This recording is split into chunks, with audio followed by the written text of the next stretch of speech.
गणपति बप्पा मोरया, मंगल मूर्ति मोरया। पौराणिक कथाओं के अनुसार नारियल के जन्म की कहानी। प्राचीन काल में सत्यव्रत नाम के एक राजा राज करते थे। वह प्रतिदिन पूजा पाठ किया करते थे। उनके पास किसी भी चीज की कमी नहीं थी। वह धन दौलत से लेकर हर प्रकार की सुविधा से समृद्ध थे। हालांकि इसके बावजूद भी राजा की एक अभिलाषा थी जिसे वह पूर्ण की चाह रखते थे। दरअसल राजा सत्यव्रत को किसी प्रकार से स्वर्गलोक जाने की इच्छा थी। वह अपने जीवन में कम से कम एक बार स्वर्गलोक के सौंदर्य को देखना चाहते थे, लेकिन उन्हें इसका मार्ग नहीं पता था। इधर दूसरी तरफ ऋषि विश्वामित्र अपनी तपस्या के लिए घर से बाहर निकले। चलते चलते वह अपनी कुटिया से काफी आगे चले गए थे। काफी समय बीत गया लेकिन वह नहीं लौटे। इस कारण उनका परिवार भूख और प्यास से तड़प रहा था। राजा सत्यव्रत को जब ये पता चला तो उन्होंने ऋषि विश्वामित्र के परिवार के पालन पोषण की जिम्मेदारी ले ली। कुछ समय बाद जब मुनिवर लौटे तो वे अपने परिवार को कुशल देख काफी प्रसन्न हुए। उन्होंने पूछा कि उनकी अनुपस्थिति में किसने उनकी देखभाल की। इस पर ऋषि के परिवार वालों ने बताया कि राजा ने उनके पालन पोषण की जिम्मेदारी उठाई थी। ये सुनकर ऋषि विश्वामित्र तुरंत राजमहल पहुंचे और राजा से मुलाकात की। वहां पहुंचकर उन्होंने सबसे पहले महाराज को धन्यवाद कहा। इस पर राजा ने ऋषि अपनी इच्छा पूर्ण होने का आशीर्वाद मांगा।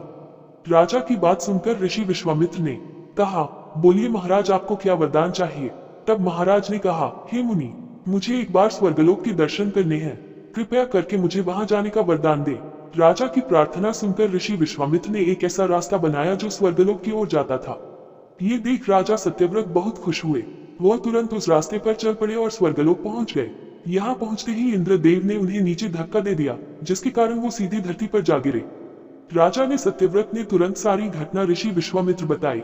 राज की बात सुनकर ऋषि विश्वामित्र गुस्से से आग बबूला हो उठे। उन्होंने तुरंत सभी देवताओं से इस बारे में बात की और इस समस्या का हल निकाला, जिसके बाद राजा के लिए एक नया स्वर्गलोक बनाया गया। नए स्वर्गलोक को पृथ्वी और देवताओं के स्वर्गलोक के बीचों बीच स्थापित किया गया था ताकि किसी को परेशानी न हो। नए स्वर्गलोक से राजा सत्यव्रत तो बहुत खुश हुए, लेकिन विश्वामित्र को एक चिंता लगातार सता रही थी। उन्हें डर था कि नया स्वर्गलोक कहीं जोरदार हवा के कारण गिर न पड़े। अगर ऐसा होगा तो राजा सत्यव्रत दोबारा से धरती पर जा गिरेंगे। काफी सोच विचार के बाद ऋषि विश्वामित्र को एक उपाय सूझा।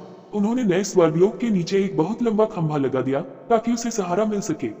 ऐसी मान्यता है कि नए स्वर्गलोक के नीचे लगाया गया खंभा एक विशाल पेड़ के तने के रूप में बदल गया।